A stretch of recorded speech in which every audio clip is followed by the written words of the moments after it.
박근혜 정부에서 대한민국 경제는 실패하고 있습니다. 우리 경제 한마디로 불평등한 경제가 되었습니다. 극심한 불평등이 성장을 가로막고 있습니다. 노무현 정부 때 2만 달러를 넘어선 1인당 국민소득은 7년째 제자리 걸음을 하다가 이제는 아예 뒷걸음 치고 있습니다. 수출은 마이너스고 가계부채는 1166조로 사상 최대입니다. 청년 실업률, 비정규직 모두 사상 최대입니다. 박근혜 정권은 극단적인 이념 정치, 두 국민 정치로 국민을 분열시키고 민주주의마저 무너뜨리고 있습니다. 국민들의 반대에도 불구하고 역사국정교과서를 강행하고 대통령이 자국의 국민을 IS와 같은 테러 세력으로 매도하는 그런 상식 이하의 일까지 벌어지고 있습니다. 쌀값 폭락에 항의하는 농민이 물대포를 맞아서 지금 사경을 헤매고 있는데도 어느 한 사람 사과 한마디, 위로 한마디 없습니다. 대한민국의 국격마저 떨어지고 있습니다. 세계 주요 언론들이 한국에 대한 우려와 비판을 쏟아내고 있습니다. 독재자의 딸이 노동자를 탄압하고 있다. 이런 더 네이션 이 기사에 한국 정부의 외교 공간에서 수차례 항의와 압박성의 전화를 한 사실이 해당 기자의 폭로로 밝혀졌습니다. 국격 추락을 넘어서 국제 망신입니다. 자랑스러운 대한민국이 어쩌다 이렇게 됐습니까? 대한민국이 이렇게 침몰해서는 안 됩니다. 바꿔야 합니다. 저와 새정치민주연합은 불평등한 경제에 맞서 싸울 것입니다. 넓은 경제를 타파하고 새 경제로 나아가겠습니다. 박근혜 정부의 민생 파탄과 민주주의 퇴행 반드시 막아내겠습니다. 결코 물러서지 않겠습니다. 그 길에 모두의 힘을 모으겠습니다. 그렇지 못한다면 국민과 역사에 죄를 짓는 것이라고 생각합니다. 국민 여러분, 지금 대한민국을 바꿀 수 있는 유일한 방법은 내년 총선에서 의회 권력을 교체하는 것입니다. 그것이 시작입니다. 그리고 그 힘으로 2017년 정권 교체까지 이루어야 합니다. 우리 당이 많이 부족한 줄 잘 압니다. 더 혁신하고 더 단합하겠습니다. 총선 승리를 위해 기득권을 내려놓고 국민이 바라는 인적 혁신도 하겠습니다. 유능한 경제정당, 든든한 안보정당, 강력한 주권정당이 되겠습니다. 그리하여 희망을 다시 만들겠습니다. 옳은 길이라면 두려움 없이 헌신하고 책임질 각오가 되어 있습니다. 국민들께서 힘을 모아주십시오. 감사합니다. 네. 국정 상황 전반에 대한 야당 대표의 인식을 보고 그리고 또 향후 야당의 대여 노선 등을 읽을 수 있는 간결한 발제였습니다. 토론에 본격 들어가기에 앞서서 부탁드리겠습니다. 질문은 가급적 짧게 단문으로 해주시고 답변도 요점만 간결하게 압축해 주시면 좋겠습니다. 대개 질문은 1분 이내 그리고 답변은 3분 이내가 관리였습니다. 답변이 부족하거나 새로운 쟁점이 나오면 물론 보충 질문과 답변을 진행하겠습니다. 그리고 지금 청중석에는 관악클럽 사무국 직원들이 나와 있습니다. 오늘 자리를 함께하고 계신 분들께서도 궁금한 것들이 있을 테니까 문 대표께 묻고 싶은 계시면은 직원들한테 전해 주십시오. 제가 취합해서 중복되지 않는 선에서 시간을 파악하면 대신 질문 드리도록 하겠습니다. 바로 질문에 들어가도록 하겠습니다. 여러 가지 야당이 지금 현안들이 많은데요. 이중근 논설위원께서 첫 질문을 해주시겠습니다. 예, 초미의 현안이 있어서 취재 기자들이 많이 들어와 있는 것 같습니다. 바로 안철수 전 대표가 요구한 혁신 전대 개최에 대한 질문을 드리도록 하겠습니다. 문 대표께서 혁신연대를 수용하지 않겠다는 입장을 밝힌 뒤에 안 전 대표가 다시 더 이상 요구하지 않을 테니 이 전대를 받으라고 했습니다. 어제 문 대표께서는 한 그 종편과의 인터뷰를 하셨던데 총선을 앞두고 당권 경쟁을 벌이게 된다며 수용 불가 입장을 좀 시사한 것 같습니다. 지금도 그 견해의 변함이 없으신지 이 자리에서 입장을 확실하게 밝혀주시기 바랍니다. 지금 우리에게 필요한 것은 힘을 합쳐서 단합하는 것이라고 생각합니다. 그리고 그 단합된 힘으로 박근혜 정권과 맞서는 것이라고 생각을 합니다. 저희가 하나로 힘을 합쳐서 똘똘 뭉쳐도 내년 총선에서 이길까 말까 그런 상황입니다.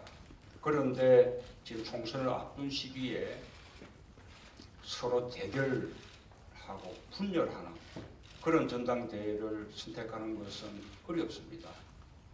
저는 대표 권력을 나눌 용의가 있으니 말하자면 공동대표제도 좋으니 함께 하자고 제안을 드렸습니다. 제가 제안했던 방안이 협력체제로서 마땅치 않다면 또 다른 방법으로라도 협력할 수 있는 방안을 제시해 주기를 저는 바라는 바입니다. 네, 다시 단합을 말씀을 하시고 다른 대안 공동대표나 다른 대안까지 말씀을 하셨는데 그럼에도 불구하고 지금 전대를 수용하지 않는 상태에서는 당의 분열을 막기가 현실적으로 좀 어렵지 않느냐 하는 그런 의견이 많은 게 사실이 아니겠습니까? 안 전 대표도 이미 탈당 불사를 그 시사를 하고 어제 부산으로 내려가서 집거를 시작한 걸로 알고 있는데 정말 당의 분열이 우려된다. 단합이 잘 안 된다. 이런 경우에는 전대를 수용할 오히려 거꾸로 수용해서 하는 방법도 있지 않을까요? 저와 그 안철수 그 대표 간에 성패를 가리는 그것이 단합의 방법이겠습니까?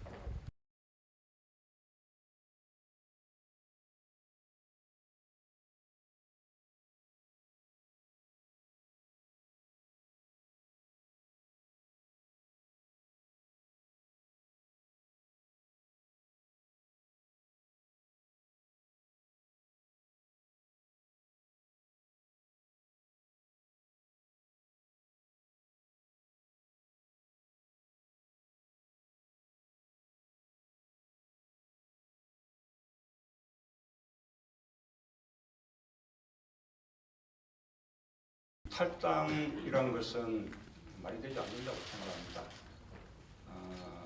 우선 안철수 그 대표는 우리 당을 만든 일종의 공동 창업주거든요. 대표 물러가라 이런 요구가 받아들여지지 않는다고 저는 탈당할 것이라고 생각하지 않습니다.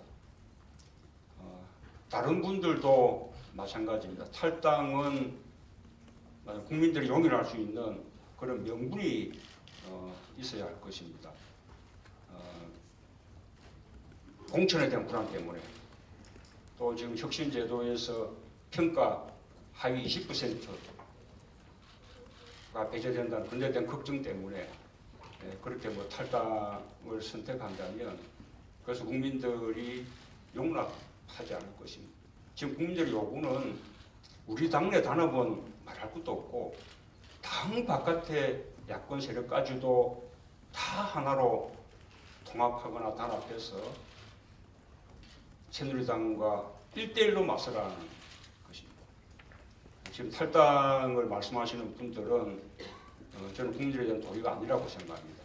저는 진심도 아닐 것이고 그냥 저에 대한 압박용이라고 생각을 합니다.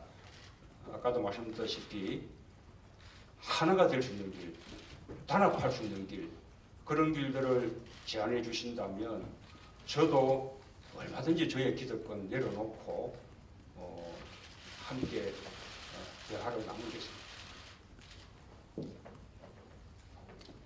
질문 드리겠습니다.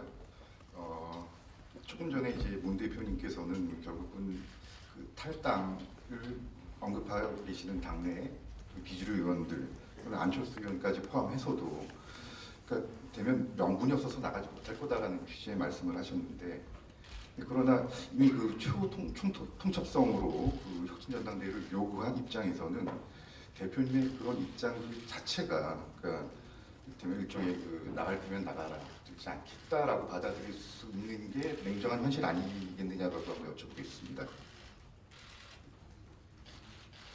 나갈 테면 나가라는 것이 아니라 나가서는 안 된다고 호소드리는 것입니다.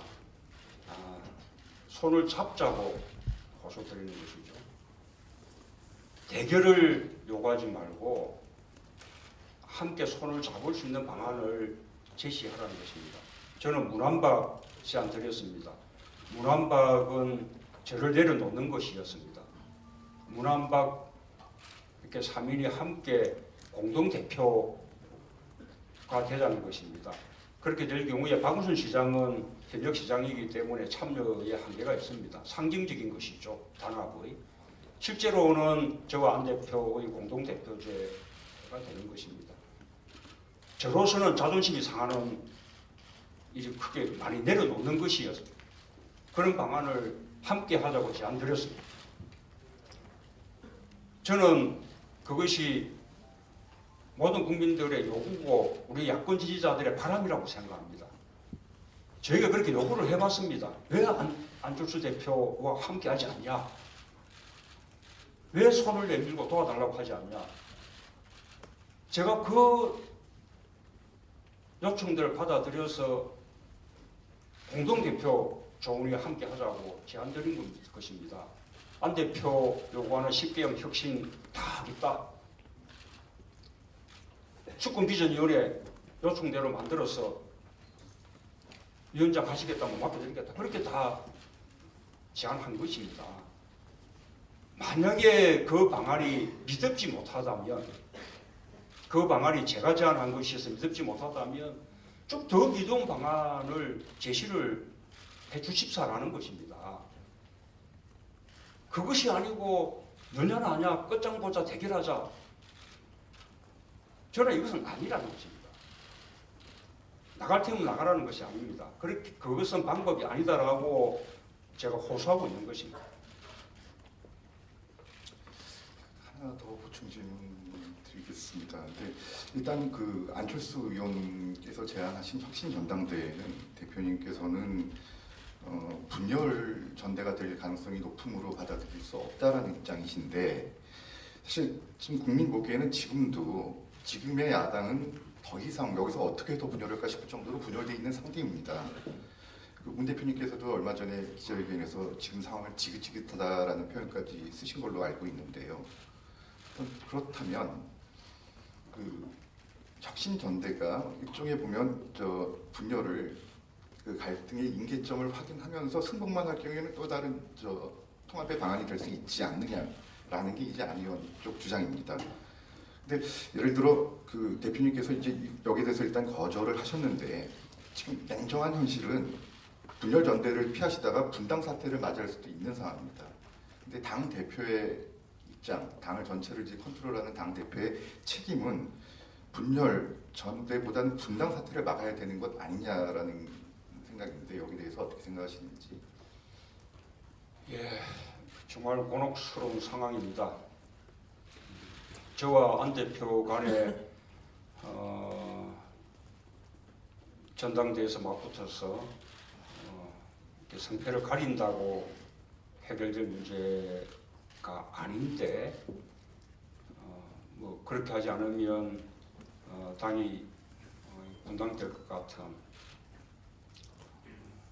곤혹스럽죠. 실제로 안 대표는 제가 보기에 지금 비주류라고 하는 분들하고는 생각이 다릅니다. 저와 대치되는 입장에 있기 때문에 이 비주류들의 대표 같은 그렇게 지금 함께하는 것처럼 이렇게 비춰지고 있지만 사실 안 대표가 요구하는 것은 강도 높은 혁신입니다. 어떤 부분에서는 저보다 훨씬 더 강한 그런 혁신을 요구합니다. 혁신이 필요하다는 점에 대해서는 저도 똑같은 입장을 갖고 있는 사람입니다. 그 혁신, 우리 당의 오래된 기득권을 허무는 것입니다.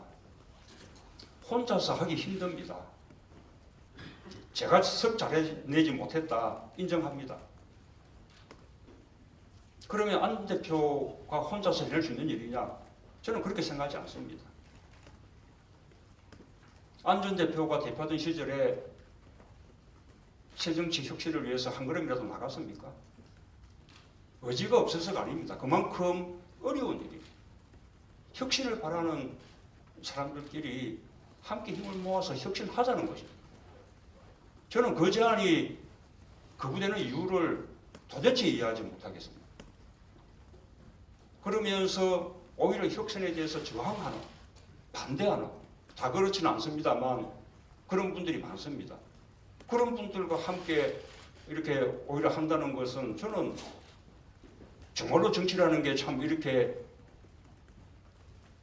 예측 불가능한 것인가 하는 생각이 들 정도로 저는 이해하기가 어렵습니다. 지금도 함께 하는 길 말고는 길이 없다고 생각합니다. 저와 이 안 대표가 서로 등을 돌리고 경쟁하고 너 아니면 나 둘 중 하나만 살아남는다는 식으로 그렇게 한다 그러면 저는 우리 당을 지지하는 국민들과 당원들이 정말 용서하지 않을 것이라고 생각합니다. 다시 한번 이렇게 호소 드리고 싶고요. 지금 탈당, 분당 이것은 마침 서로 요구들이 막 부딪히면서 일종의 기세상으로 요구를 관철하기 위해서 지금 배수진을 치는 것이지 결코 이렇게 선택할 수 있는 방안이라고 생각하지 않습니다. 저는 믿고 싶습니다. 어찌 보면 정말 아이를 놓고 서로 팔을 잡아 다니는 그 어머니들을 두고 한 그 솔로몬 왕의 그 판결 같은 그런 지혜가 필요한 시기가 아닌가 생각합니다. 이런 모습을 국민들께 계속 보여드리는 것이 지금 국민들이 정말 연더리를 내고 있다는 걸 잘 압니다. 빨리 끝내야 되고 계속 논쟁할 때가 아닙니다. 이제는 논쟁도 끝내고 하나로 힘을 모아서 새롭게 시작할 때입니다. 다시 한번 호소를 드립니다. 네, 지금도 그 길이 답이다 이렇게 표현을 하셨습니다만 어제 같은 경우는 문안박 협력 체제가 적합하지 않다면 또 다른 어떤 협력 체제의 방안이라도 모색해봐야 되는 것이 아닌가 이렇게 말씀을 하셨고요. 모두에서는 또 다른 방안을 제시를 해주기 바란다 이렇게 언급을 하셨습니다. 이 대표께서 직접 어떤 제3의 방안을 가지고 계신 것인지 아니면 또 다른 제안은 없다고 했지만 안 전 대표 측에 뭔가 추가 제안을 기다리고 있는 것인지 좀 말씀을 좀 해주십시오. 이제는 제가 다시 새로운 제안을 내놓을 처지는 아니라고 생각합니다. 이런 제안, 저런 제안 끝에 문안박 협력체제 공동대표 체제까지 제가 제안을 했는데 또 안 되면 또 다른 제안 가지고 또 논란하고 그렇게 한다면 그는 그야말로 저는 당의 꼴이 말이 아니라고 생각합니다. 그것이 아니라 지금 상황은 분명히 드러났고 또 저와 안철수 대표, 박원순 시장 다 함께 힘을 모으는 것이 필요하다는 것에 대해서는 누구나 다 공감들 하고 있으니 그런 방안들에 대해서 제가 제안한 문안박 협력 체제가 그게 믿음직이 가는 방안이 아니라면 그런 더 이렇게 신뢰할 만한 그런 방안들을 언제든지 제시해 달라는 것입니다. 지금 이 총선을 앞둔 시기에도 과거의 전당대회들을 한 적이 있었습니다. 그러나 단순히 당권을 놓고 경쟁한 전당대회는 없었습니다. 전부 통합을 위한 전당대회죠. 야당이 지리멸렬한 상태로 총선에 또는 대선에 임할 수 없으니 야당의 역량을 최대한 키우기 위해서 때로는 다른 당들과 때로는 시민사회 세력과 함께 통합하는 방식으로 야당의 전력을 극대화. 그래서 총선을 앞둔 시기에 전당대회를 했던 것입니다. 지금도 만약에 그렇게 정의당 또는 천정배 이런 세력과 함께 통합하는 그런 전당대회가 될 수 있다면 저는 대표직 내려놓을 수 있습니다. 그것은 가장 큰 방안이겠죠. 그러나 당 내에서도 대결하자는 것 외에 단합하고 힘을 모을 수 있는 방안들을 있다면 제시하라는 것입니다. 대결은 아니라는 겁니다. 대결하자면 저는 제가 가지고 있는 대표 권한으로 어떤 상처를 받더라도 제가 끝까지 뚝심 있게 걸어 나가겠습니다.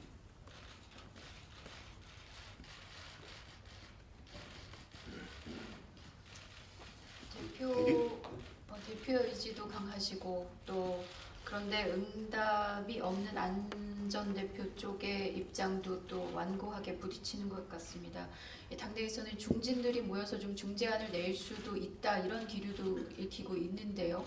이 중재안의 최소한의 전제 조건이랄까요? 어떤 생각하고 계신 게 있으십니까? 저는 중진들의 이야기를 그동안 두 번에 걸쳐서 받아들인 적이 있습니다. 지난번 재신임 제안을 했을 때 중진들이 이 재신임 투표를 거둬들이면 다시는 대표를 흔드는 일이 없도록 하겠다고 중진들이 약속을 했습니다. 제가 그 약속에 따라서 재신임 투표를 철회했습니다. 그런데 중진들께서 앞으로는 다시는 대표를 흔드는 당을 흔드는 일이 생기지 않도록 우리가 막겠다라고 약속했던 부분을 지키지 못했습니다. 다시 흔들기가 돌아서자마자 계속이 됐고요. 그런 상황에서 다시 많은 중진들께서 안철수 대표와 함께하라 그런 요구들을 해봤습니다. 우리 당의 원로들께서도 마찬가지 당 바깥에서도 그런 요구가 빗발쳤습니다. 상식적인 요구니까 저도 수긍할 만했습니다. 그래서 그런 제안들을 받아서 아까 말씀드린 대로 저의 대표 권한을 내려놓고 공동대표가 되는 것도 받아들이겠다라고 제가 제안을 한 것입니다. 또 이런 상황이 됐으니 중지들께서 또 지혜를 또 모아서 이 단합할 수 있는 방안들을 찾아주신다면 저는 그 방안에도 귀를 기울이겠습니다. 그러나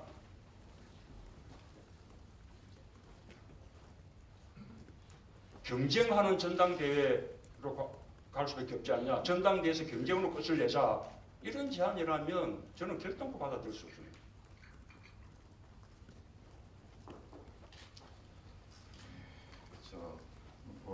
많은 분들이 잘 아시다시피 문재인 대표님께서는 노무현 전 대통령이랑 특별한 관계셨습니다.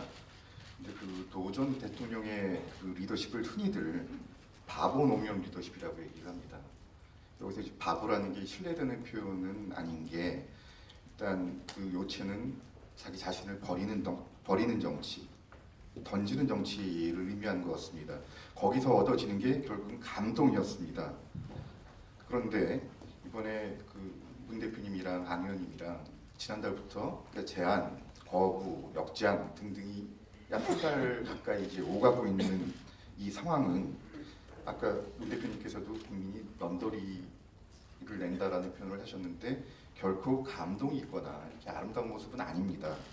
그럼 왜 그럼 감동적 요소가 두 분의 이번 제안 과정에서 없었느냐?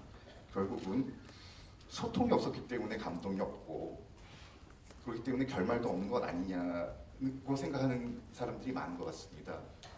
사실은 두 분이 만나서 하룻밤 뭐 제안하고 거절하고 그다음에 어떤 결론을 내서 공동 발표하고 하면 될 문제를 이렇게 끌고 있는 이유가 잘 납득이 안 가는데 이 점에 대해서는 어떻게 설명을 하시겠습니까?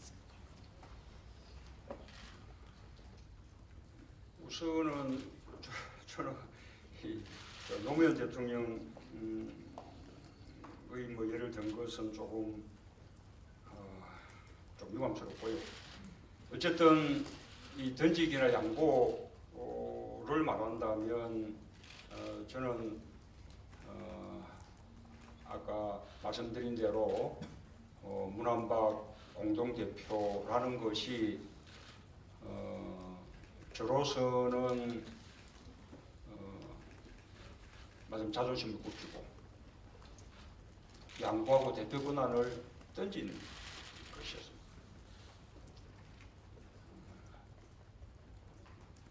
소통은 아까 제가 당 안팎에 많은 분들이 안 대표와 협력하라 왜 이렇게 협력을 구하지 않냐 왜 팔을 뻗어서 함께 하자고 요청하지 않냐 이런 이 말씀들을 많이 하셨는데 그렇게 제안하시는 그 이제 중진 의원들이나 당의 원로 의원들께서 맞아 양쪽을 오가면서 충분히 그렇게 제안하면 될 것이다.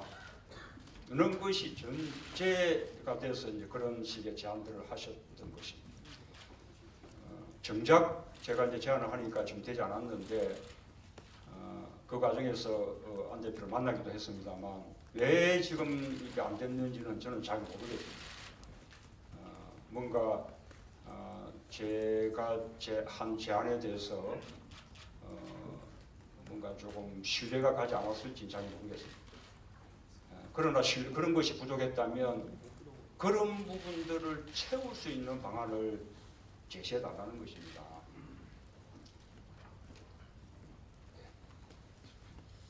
죄송합니다. 좀 전에 유감을 말씀하셨기 때문에 근데 그 감동 정치를 야당에서도 보고 싶고 소통 문제를 좀 강조하고 싶어서 드렸습니다. 이게 소통을 말씀하시니 그러면 이제 가까운 쪽 이야기만 듣고 비주류 쪽 이야기는 안 듣는 거 아니냐?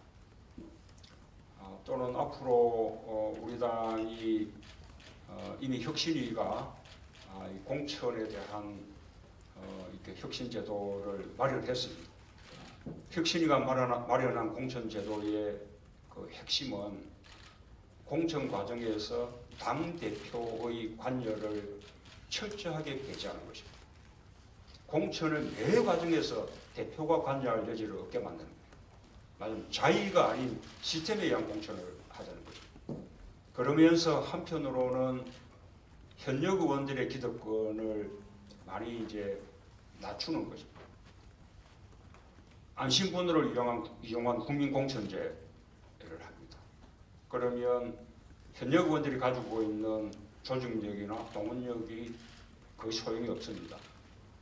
그리고 결선투표제로 가고 또 신진에게 가점을 줍니다. 결선투표제라 하면 결국은 현역 의원과 현역 의원에 맞서는 대표 선수 간의 대결로 가면서 그 현역에 맞서는 대표 선수에게 신진인 경우에 가산점이 줘요. 현역 의원들에게는 상당히 위협적일 수 있습니다. 걱정할 수 있는 제도죠. 그러나 그렇게 해서라도 이 공천 과정에서 인적 혁신까지 이루기를 바라는 것이 저는 국민들의 열망이라고 생각합니다. 그 열망에 맞추어서 공천혁신위원회가 그런 혁신안을 마련한 것입니다. 그런데 이런 공천혁신, 이런 현역 의원들에게 가해지는 불리함이 말하자면 비주류를 상대로 또는 호남을 상대로만 되는 거 아니냐, 이런 걱정들이 당내에 있는 것입니다. 이런 걱정들을 해소하기 위해서 함께 하자는 것입니다. 그냥 할 때 소통 안 된다, 비주류를 겨냥하는 거 아니냐, 그렇게 불평하시지 말고 함께 하자는 거 아닙니까? 함께 공동대표하고 거기서 총선 준비기구 함께 만들고 함께 공동선대위 구성해서 총선 관리하고 하면 그런 걱정이 없어지는 거 아닙니까? 이래도 안 돼, 저래도 안 돼. 그러면 어떻게 하겠습니까?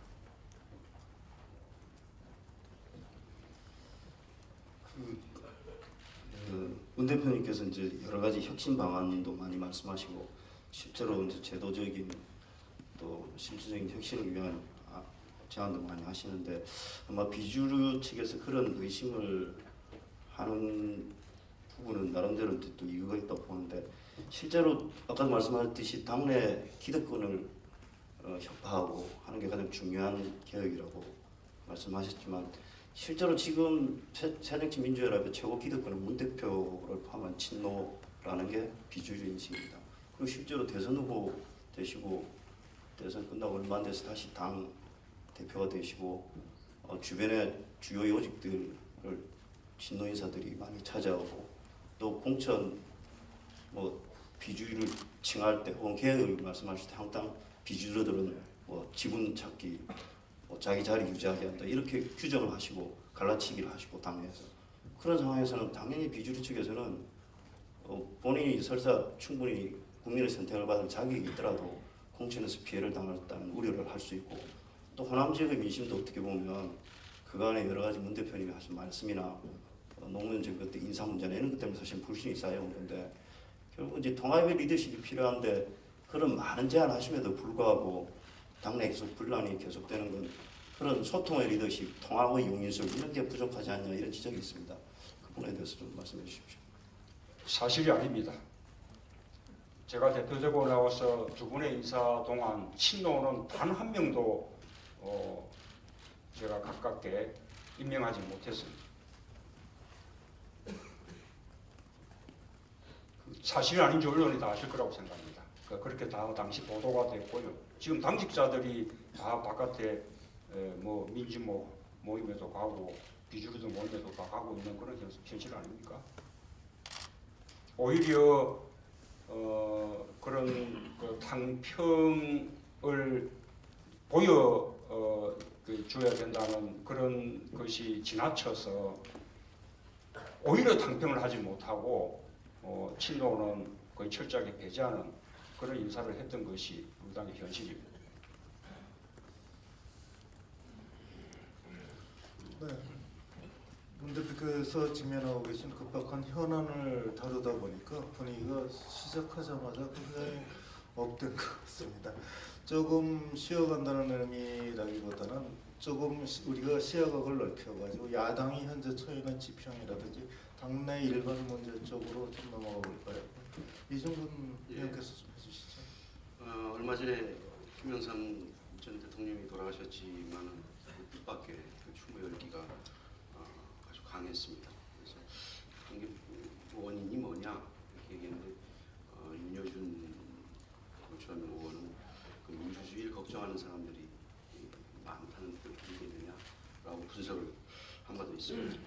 어쨌든 양김 시대가 끝난 이후 야당 굉장히 혼란기를 맞고 있습니다. 확고한 리더십도 없고 당의 정체성마저 민생정당과 이념정당을 또 오락가락하는 것 같은 그런 상황입니다. 그런 사이에 이런 말씀을 좀 하면 어떨지 모르겠지만 또 고만고만한 정치인들이 이 개파 정치를 한다 하는 그런 비판 여론도 거셉니다. 여권에 대한 견제 기능이 현저히 약해져서 여당이 잘하지 못함에도 불구하고 그 반사이익을 그 야당이 지금 받지도 못하고 있는 그런 상황입니다. 그 한국의 야당이 지금 처해인 가장 큰 문제가 무엇인지 좀 오버롤하게 한번 해주시고 그걸 어떻게 또 풀어나가시는 게 좋을지 말씀해 주시고요. 또 하나는 그 문 대표께서 2012년 대선 때 이후로 사실상 야당의 중심 인물이십니다. 그동안에 그리고 지난번 28전대에서 그 대표가 되셨고 그래서 지금까지 당을 이끌어 오시면서 가장 어려운 게 뭔지 한번 말씀해 주십시오. 예, 지금 질문 속에 약간의 답이 있었는데요. 우리가 그 양김 그 시절은 우리 정당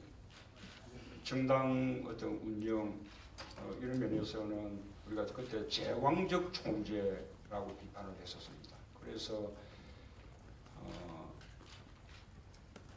양김 청산, 양김 극복 뭐 그런 것이 시대적 과제라고 이렇게 생각하고 많은 분들이 노력하기도 했었습니다. 아마 다 우리 의원님들께서 기억하시라고 생각합니다.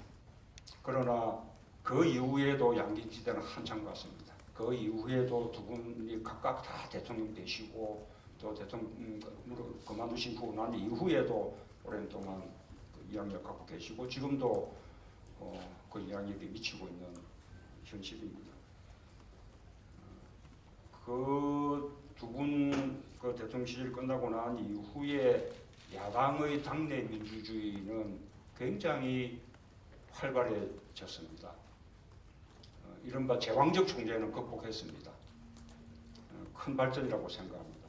그러나 그런 당내 민주주의 속에서 승복하고 하나로 힘을 모으는 리더십, 그걸 아직까지 우리 야당이 찾아내지 못하고 있다고 생각합니다. 그게 지금 야당이 오랫동안 이렇게 지리멸렬해 보이고 오히려 양김시대가 나섰다라고 그런 말을 듣게 되는 이유라고 생각합니다. 새로운 리더십, 당내 민주주의가 확립된 이 시기에 맞는 새로운 리더십을 찾아내는 것, 이것이 야당의 가장 큰 과제라고 생각합니다.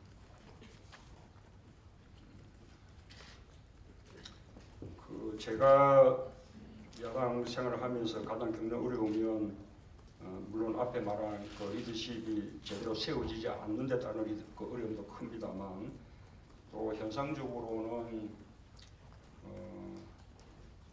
저는 우리 당이 그 국민들의 신뢰를 얻기 위해서 필요한 것이 뭐 누구나 다 공감하는 바입니다만 첫째가 혁신이고 두 번째가 단합이라고 생각합니다. 혁신도 해야 되고 단합도 해야 되고. 혁신은 우리 당의 어떤 낡은 정당 문화 또는 기득권 정치 여기서 새로워지지 않으면 안 된다고 생각합니다. 뭐 혁신이라고 표현하든 또는 우리 안철수 대표처럼 새정치라고 표현하든 저는 뭐 같은 뜻이라고 생각합니다. 그런데 이 혁신과 단합이 서로 상충합니다. 혁신은 이 기득권을 허물고자 하는 것이기 때문에 자연히 갈등이 생기게 됩니다.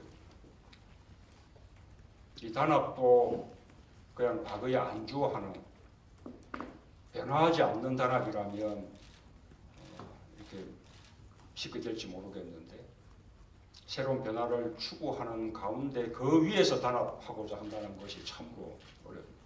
저는 단합도 혁신을 위한 단합, 혁신 위의 단합이어야 한다고 생각합니다.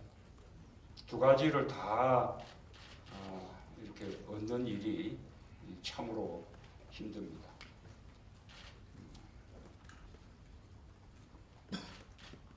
제가 이 대표 권한을 내려놓고 문안박 협력 체제 또는 공동 대표 체제를 제안했던 것도 이렇게 참 어려운 일이기 때문에 혁신을 바라고 새정치를 바라는 그 세력들이 함께 힘을 모으지 않으면 감당이 어렵다는 생각 때문이었습니다.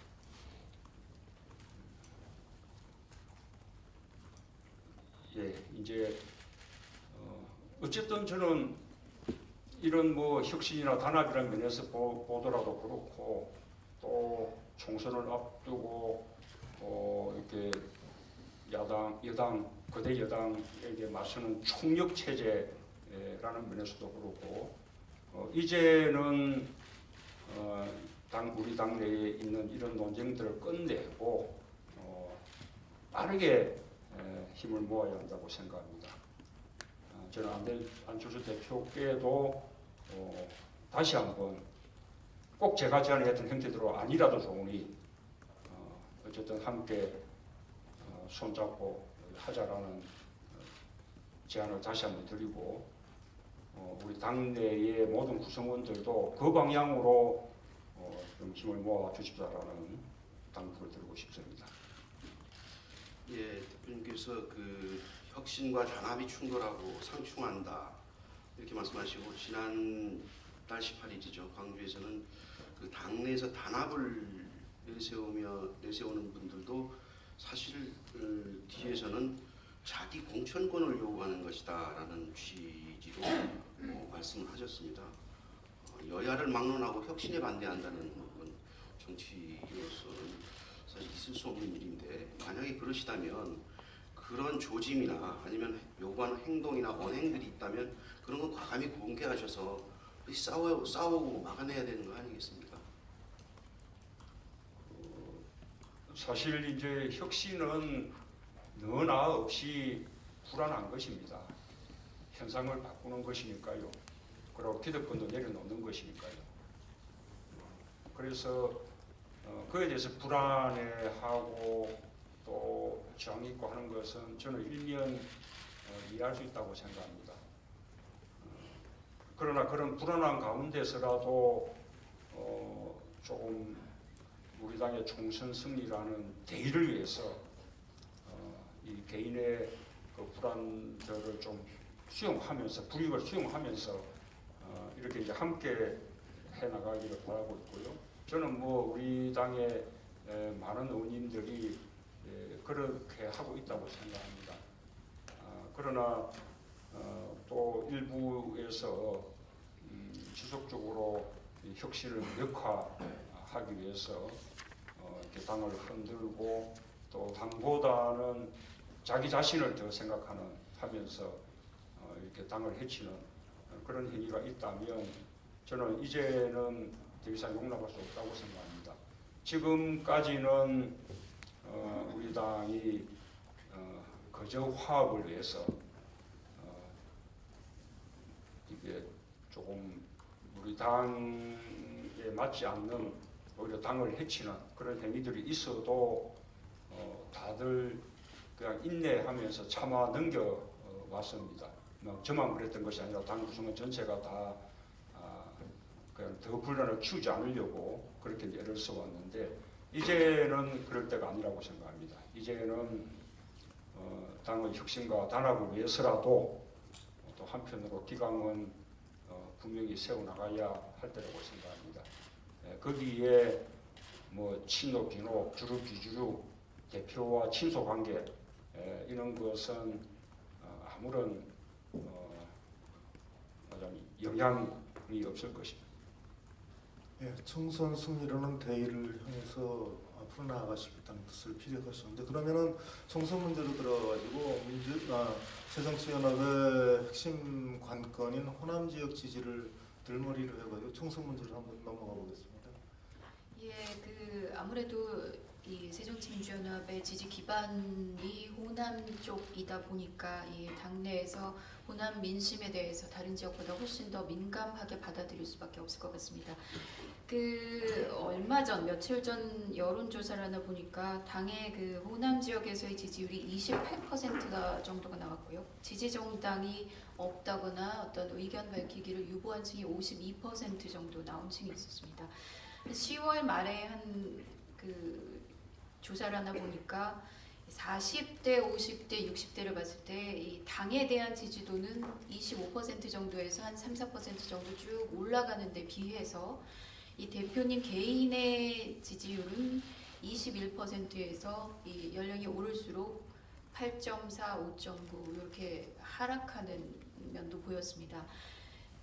아무래도 대표께서는 호남 민심이 들쑥날쑥해서 종잡지 못하겠다 뭐 이렇게 표현을 하시기는 하셨습니다만 어쨌든 호의적이지만은 않다 이런 결론에는 동의를 하실 수 있을 것 같고요.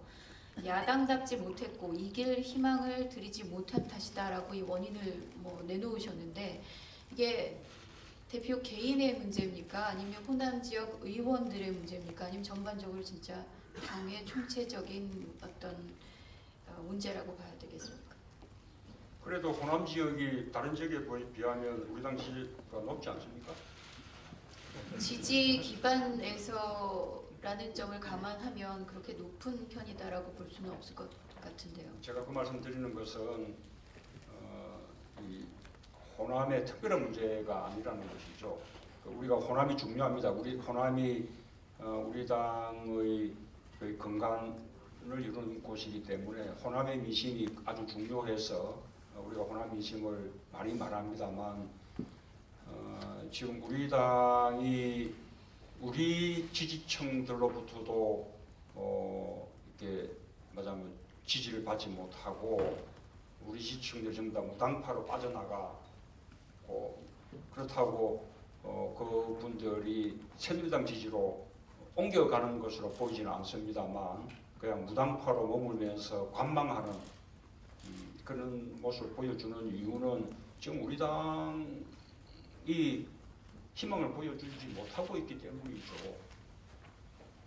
어느 지역도 마찬가지입니다만 호남은 더더욱 우리 당이 총선 승리의 희망, 정권 교체의 희망을 보여주면 금방 다시 지지자들이 결집할 것이라고 생각합니다. 그렇게 생각한다면 지금 호남에서 제 지지도가 어떠냐라는 것이 그게 크게 중요한 문제는 아니라고 봅니다. 설령 제가 지지도가 낮다 하더라도 또 박원순 시장이 지지받고 있고 안철수 대표도 지지받고 있지 않습니까? 우리 당의 이렇게 대선 주자들이 지지받는 그 합계를 놓고 보면 저는 호남이 그래도 앞으로 정권 교체를 해낼 세력은 우리 당이라는 그 기대를 가지고 있다고 봅니다. 우리가 이것이 기대를 넘어서서 실제로 우리가 그렇게 해낼 수 있다 이런 이제 믿음을 준다면 저는 호남의 지지도 빠르게 돌아올 것이고 또 다른 지역의 그 우리 당 지지도 빨리 회복될 것이라고 그렇게 믿습니다. 오늘 오전에 이 토론회가 시작할 무렵쯤에 이 호남 출신의 최고위원인 주승용 최고위원이 최고위원직을 사퇴를 하겠다라는 입장을 밝혔습니다. 사실상 최고위가 재기능을 하기 어려울 정도로 와해되는 것 아니냐 이런 지적도 나올 수밖에 없는 상황인데요. 대표가 어떤 충분한 리더십을 발휘할 수 없는 정도의 어떤 지도 체제라고 볼 수 있을 것 같습니다. 어떻게 사퇴 의사를 밝힌 것을 수용을 하시겠습니까? 그런데 이제 정책 이야기는 안 합니다.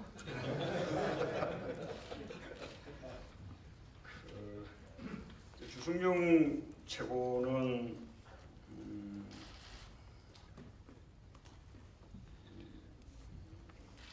지금 전당대회를 해야 된다고 주장하는 분들에 의하면 그것은 제가 받아들이기 어려운 그 이유의 뒷면입니다만 어쨌든 지도부가 다 물러나야 됩니다.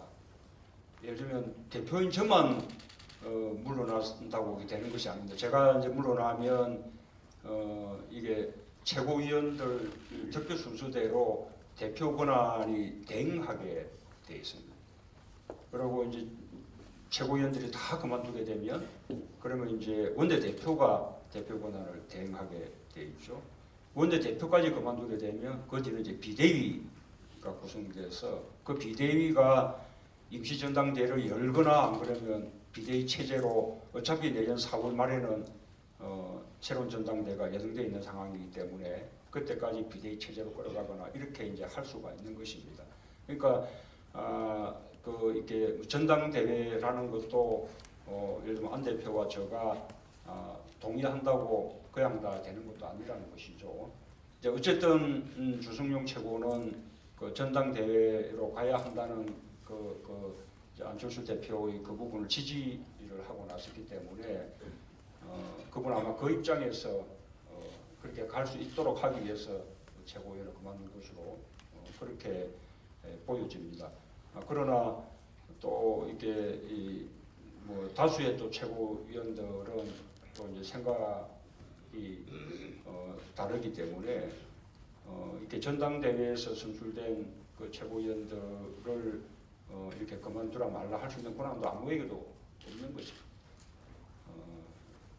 저로서는 마지막까지 이렇게 함께 힘을 합칠 수 있는 협력 체제를 모색해보고 그것이 안 되면 최고위원회와 협력해서 물론 앞으로 또 뭐 공동선대위 등을 통해서 또 이 당내에 또 단합할 수 있는 틀도 또 모색을 하겠습니다만 어쨌든 이제 그런 방향으로 이제는 지금의 지도부가 책임지고 이 총선 승리를 이끌어야 하는 것이죠.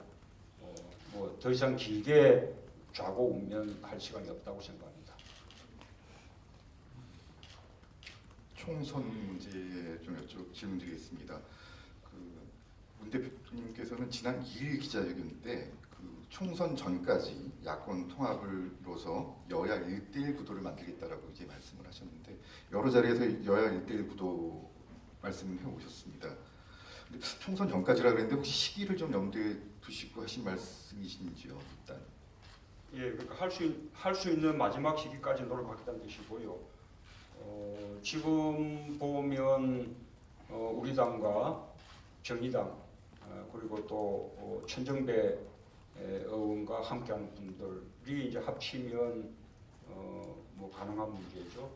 그 방안의 경우에는 통합전당대회라는 방식으로 가능할 거라고 생각합니다. 그리고 제가 전에 이미 뭐 답을 드렸습니다만 우리 당내에 당권 경쟁을 위한 그런 전당대회가 아니라 당 바깥 세력과 다 이렇게 통합할 수 있는 통합전당대회로 가야 한다고 말씀을 드렸었고요. 이렇게 통합이 될 수 있다 그러면 저는 아까 말씀드린 대로 제가 가지고 있는 모든 것을 다 내려놓고 마땅히 통합을 위한 미랄이 될 수 있다고 생각합니다. 현실적으로 총선은 대선이랑 뭐 지방선거랑 좀 달라서 대선 같은 경우는 이제 후보가 예를 들어 단일화하고 싶은 후보가 각 이제 한 분씩 있다 그러면은 이 두 분이 단일화하면 되는데 총선 같은 경우 예를 들어 이제 천정부 신당 같은 경우는 이제 뭐 정치권 용어로 뭐 개문발차했다라고 할까요? 문 열어놓고 이제 지금 새정치연합 의원들을 올라타라고 지금 하고 계시는 중인데 어떻든 이제 후보가 정해질 겁니다. 이제 10월 15일부터 예비 후보 등록이고 그러면 이 2월 3월 가면 여야가 이제 공천이 이루어지고 그래서 한 250개 안팎의 지역구에 후보만 500명이 넘을 텐데 현실적으로 이게 이제 1대1 구도가 그 지역에서 이제 가능할지 그 경우에 1대1 구도가 가능하지 않다면 아까 총선 승리 말씀을 하셨는데 총선에 이길 수 있다고 보시는지 한번 여쭤보고 싶습니다. 그래서 통합을 말하는 것입니다. 과거에 총선 때는 우리 야권 정당들이 그 후보 단일화 선거연대 방식으로 후보의 단일화를 이룬 적이 있었습니다. 이제는 그 방식은 어렵다고 생각합니다. 왜냐하면 지금은 우리 당의 경우에는 이미 그 공천제도 혁신을 통해서 시스템 혁신, 공천 그것을 지금 확립한 상황인데 뭐 지역을 배분하는 식의 그 과거처럼 이렇게 후보 단일화였는데 이 방식은 그 우리 당이 지금 했던 공천 혁신하고는 상충되기 때문에 당으로서는 상당히 받아들이기 어렵습니다. 저는 국민들도 이제는 그 방식의 어떤 유효성은 끝난다라고 생각하지 않을까 생각합니다. 정당을 그대로 둔 가운데 후보 단일화를 도모한다면 이제는 각 당이 각 당의 공천 시스템에 따라서 이렇게 공천한 후보들 간에 뭐 여론조사라든지 여러 가지 방식으로 경쟁력을 따져서 그 가운데 가장 경쟁력 있는 후보가 단일 후보가 되도록 하는 방식, 그 방식 외에는 저는 없다고 생각합니다. 그런데 그런 방식들은 소수 정당들이 선택하기가 좀 어렵습니다. 왜냐하면 그 후보 간의 경쟁력 경쟁에서 이기기가 쉽지 않으니까요. 그래서 그런 방식들이 현실적으로 어렵다고 생각한다 그러면 현실적으로 선거 전에 통합을 이루어서 당 내에서 경선 과정에서 이렇게 이 공천 문제가 서로 이제 조정되는 것이 가장 저는 쉽기도 하고 그다음에 또 뭐 대의명분도 있는 그런 길이라고 생각을 합니다. 그 통합을 위해서는 저희가 마지막 순간까지 할 수 있는 노력을 다 하겠다는 말씀을 지금 드리고 있는 것입니다. 그리고 그 과정에 필요하다면 저는 기꺼이 다 내려놓고 밀어야 되겠다라는 말씀도 드립니다. 그 지난번 28 전당대회 대표로 출마하시면서 세 가지 정치적 고비가 가해있다 말씀하시면서 이 전당대회 그다음에 당 혁신 세 번째 총선 그 고비를 말씀하시고 그걸 통과하지 못한다면 정치적 사망을 한 것과 다름없다 이런 취지의 말씀을 하신 적이 있습니다. 그 대표님께서 생각하시기에 이번 총선에서 어떤 정도의 성과를 거둬야 새정치민주연합이 승리한 걸로 판단하시는지 말씀해 주시고요. 만약에 그 기준에 못 미쳐서 정치적 평가로 총선에서 패배했다 그런 평가가 나왔을 때 어떤 정치적 거치 선택을 하실지 거기에 대해서 좀 말씀해 주십시오. 제가 지난번 전당대회에 굳이 나섰던 이유는 좀 총선 승리의 희망을 만들기 위한 것이었습니다. 지금 한 10달 이렇게 지나왔는데요. 그럼 총선 승리 희망을 만들었냐? 뭐 그렇게 자신 있게 말할 수 없을 것 같습니다.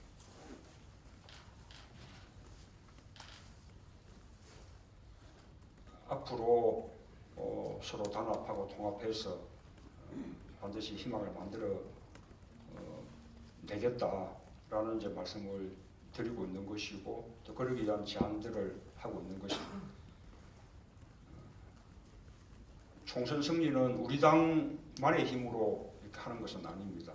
아시다시피 우리 당은 새누리당에 비한다면 뭐 지역적인 지지 기반 또는 세대별 지지 기반, 뭐 조직력, 뭐 모든 면에서 뭐 열세입니다. 그러나 이 박근혜 정권의 어떤 독재, 독성 이거 막아야 한다는 그 국민들의 여망이 있습니다. 야당은 이 국민들과 함께 할 때만 총선에서 이길 수 있습니다.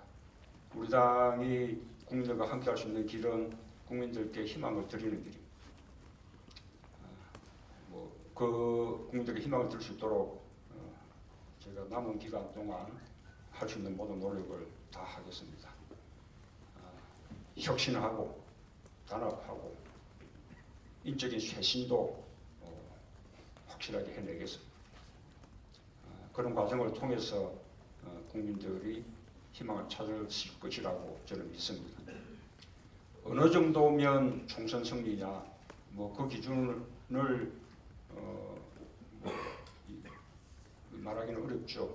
국민들이 평가하실 문제입니다. 다만 욕심 같아서는 적어도 새누리당의 그 과반으로서 그건 반드시 저지해야겠다.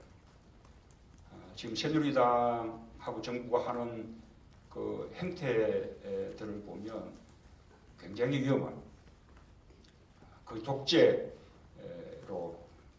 회귀하는 그런 경향을 보이고 있습니다.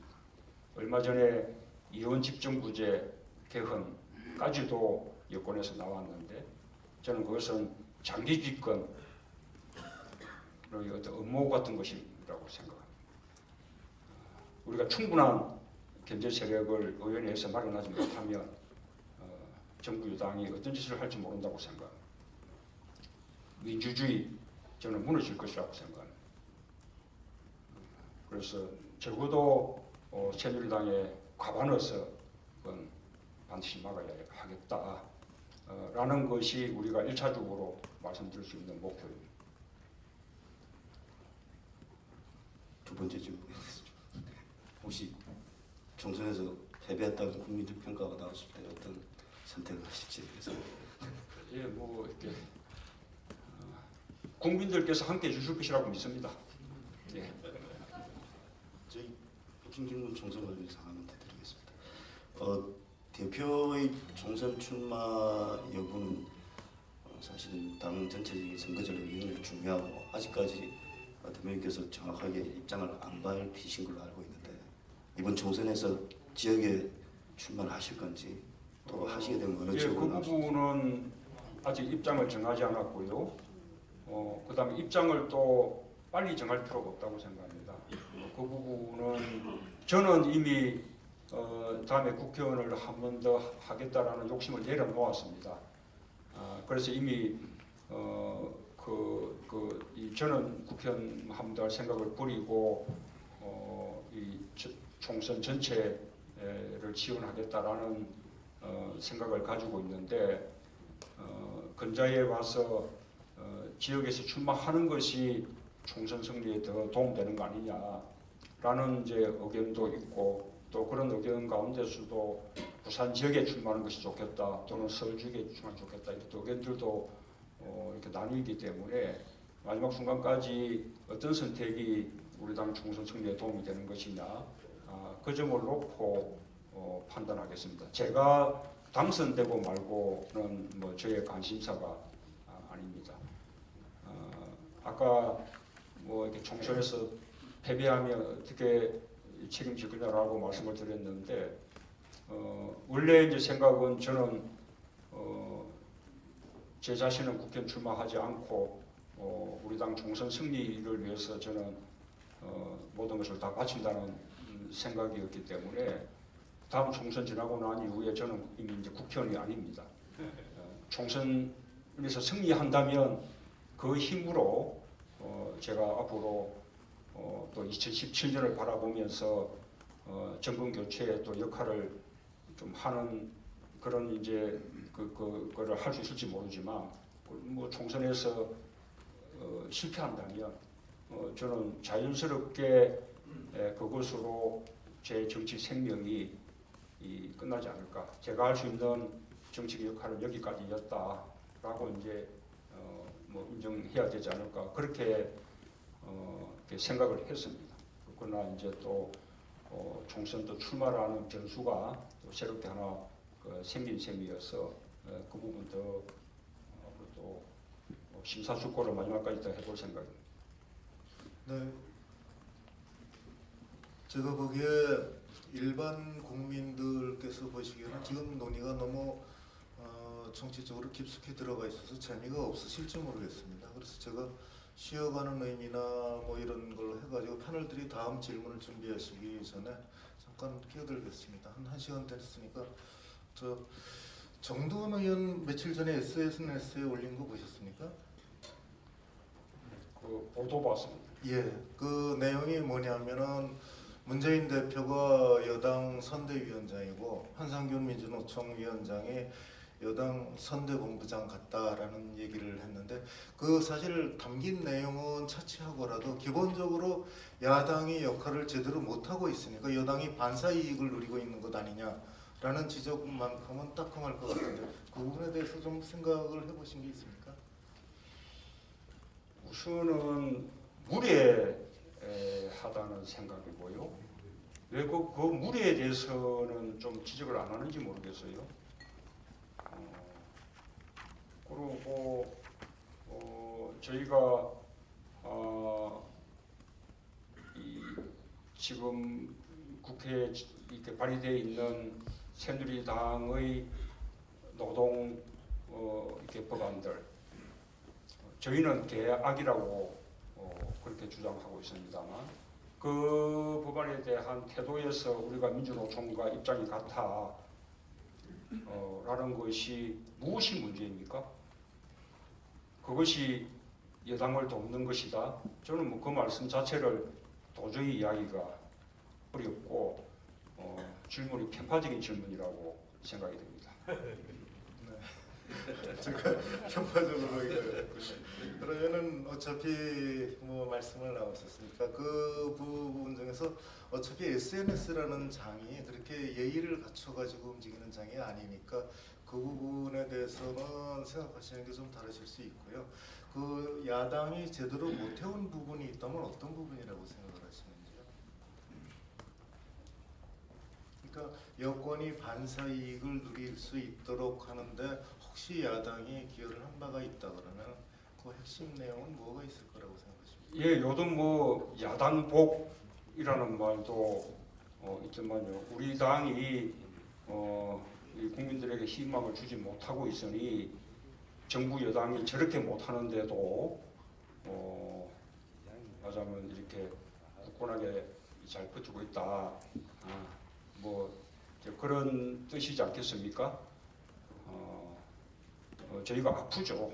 그런 대목이 아프기 때문에 선거를 지금 앞두고 이런저런 모색을 하고 있는 것이고 이런저런 모색들이 아직 합의에 이르지 못했기 때문에 국민들께서는 그것을 갈등으로 보고 계신 것이죠. 그러나 어떤 식으로든 이제 그 매듭이 지어질 것이고 우리 당은 국민들과 함께 정부 여당에 대한 견제 그리고 또 견제를 위한 내년 총선에서 의회 권력의 교체 그게 나설 것입니다. 저는 우리 당이 제대로 이렇게 해내기만 하면 국민들이 함께 그 정부 여당의 그 독선, 독주, 독재 또 경제, 민생 파탄 뭐 이런 것을 심판해 주시라고 믿습니다.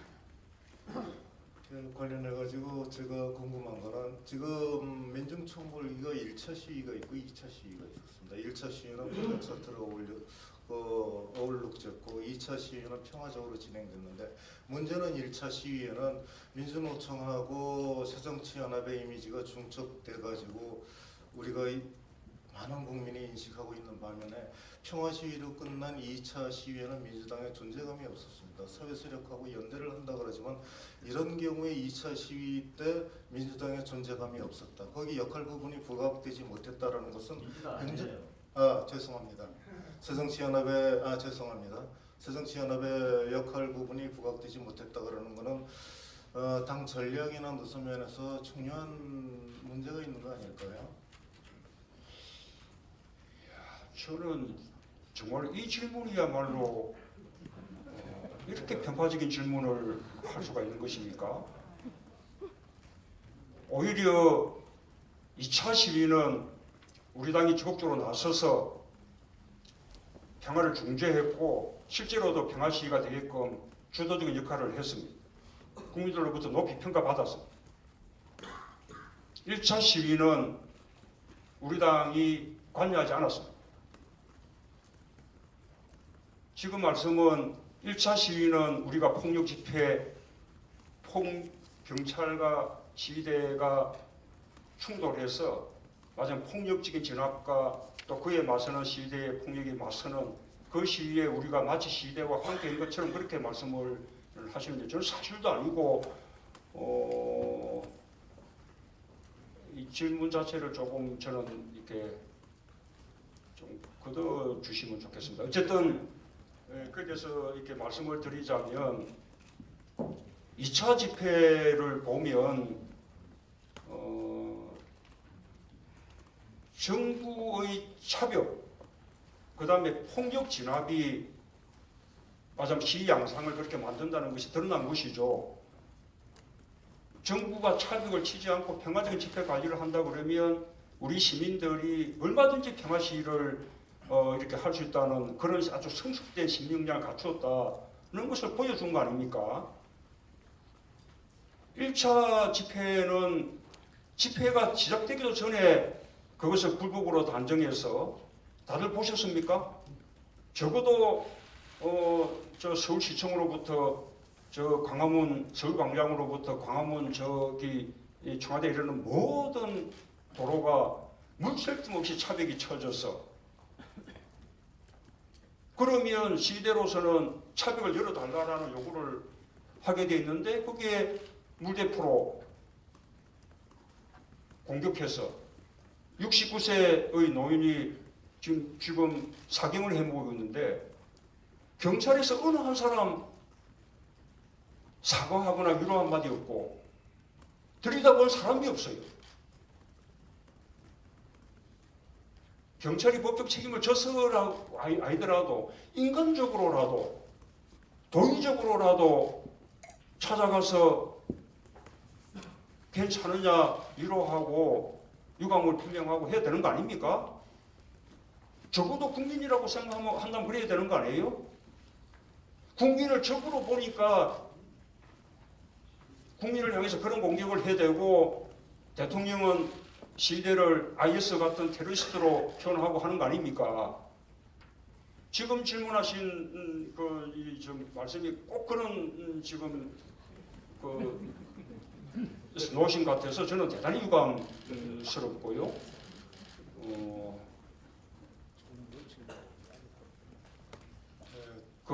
이 2차 시위에 우리 당뿐만 아니라 시민사회나 종교계도 다 나서서 평화지킴이 활동을 했습니다. 그리고 집회 참가자들도 다 평화 집회를 약속해서 또 지켜냈고요. 오직 경찰만이 불법 집회로 단정하면서 집회 금지 통보를 했다가 그나마 법원의 가처분 결정에 의해서 합법적인 집회가 가능하게 된 것도 아니겠습니까? 경찰과 정부 측의 집회 시위의 자유에 대한 인식의 대전환이 필요합니다. 그리고 2차 집회가 앞으로 우리나라가 이렇게 평화적인 집회 시위 문화를 좀 정착시켜 나가는 그런 어떤 이제 중요한 계기가 되고 원년이 되기를 바라는 마음입니다. 실제로 과거에 우리 역사를 보면 군부 독재 정권 시절에 시위만 하면 체류탄과 돌멩이와 화염병이 막 부딪히지 않았습니까? 그러나 민주정부 들어서 무탄무섭 경찰이 먼저 체류탄 사용 자제하면서 평화적인 집회 관리해 나가니까 빠르게 이 평화시의 어떤 문화 같은 게 자리 잡아갔던 거 아닙니까? 그러나 이명박 박근혜 정부 들어서 민주주의 퇴행과 함께 시위 문화까지도 다시 거꾸로 과거 시절로 되도록 간 것이죠. 이제 다시 우리가 평화 시위 문화를 이렇게 정착시키는 아주 노력을 해야 된다고 생각하고요. 우리 당이 2차 시위에서 중요한 역할을 한 것에 대해서 자부심을 가지고 있습니다.